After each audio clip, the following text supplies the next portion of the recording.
সালটা ছিল 1975, যে সময় হলিউডের একজন স্ট্রাগলিং অ্যাক্টর একটা রিয়েল লাইফ বক্সারের জীবনের ওপর বেসড করে একটা ফিকশনাল স্টোরি লেখে।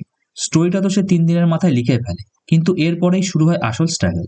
কারণ নিজের অ্যাকাউন্টে শুধুমাত্র $106 থাকার কারণে এই স্ক্রিপ্টের উপর একটি মুভি বানানোর জন্য এই অ্যাক্টরের প্রয়োজন ছিল একজন প্রডিউসারের। তো প্রডিউসার খোঁজার স্ট্রাগল শুরু হয় সেই অ্যাক্টরের, যেখানে মুভি স্ক্রিপ্ট তো খুবই দমদার ছিল, যে কারণে যে কোনো প্রডিউসারের মুভি স্ক্রিপ্ট তো খুব ভালো লাগছিল, কিন্তু তার সাথে অ্যাক্টরের যে শর্ত সামনে আসছিল সেটা কারোরই পছন্দ ছিল না।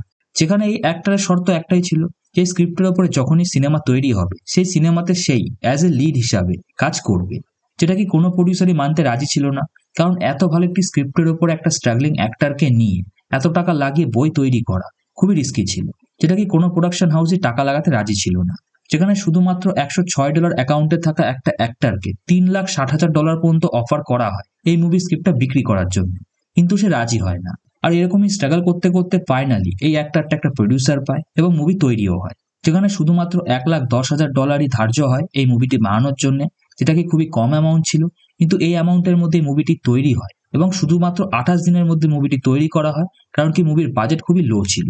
যে সবকিছু হওয়ার পরে যখন এই মুভিটি ফাইনালি থিয়েটারে রিলিজ হয় 1976 সালে, আর তারপরে ক্রিয়েট হয় আসল হিস্ট্রি, যেখানে শুধুমাত্র $1,10,000 বানানো এই মুভিটি 225 মিলিয়নের আশেপাশে বক্স অফিসে কালেকশন করে, যেটা কি মুভির বাজেটে 200 গুণ কালেকশন ছিল। আর তারই সাথে এই মুভিতে থাকা as a lead actor Sylvester stallion একটা স্ট্রাগলিং অ্যাক্টর থেকে রাতারাতি সুপারস্টারে পরিণত হয়। সেখানে এত স্ট্রাগলিং করার পর তার মুভি রকি যখন প্রথম থিয়েটারে রিলিজ হয়, তো সে কোনদিনই আশা করেনি যে এই মুভিটি এত চলবে। কিন্তু সিলভেস্টার স্ট্যালোন এই স্বপ্নটা দেখেছিল যে এই মুভিতে যদি কোনো অ্যাক্টর অ্যাক্ট করে তো সেই করবে, সে কারণে সে তার স্ক্রিপ্ট বিক্রি করেনি। আর স্যালভের নেওয়া সেই ডিসিশনের জন্য আজ সে সুপারস্টারে পরিণত হয়েছে।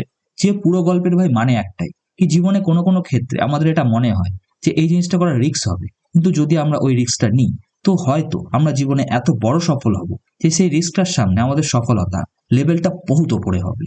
যেটার কি একটা সব থেকে বড় এক্সাম্পল হচ্ছে স্যালভ।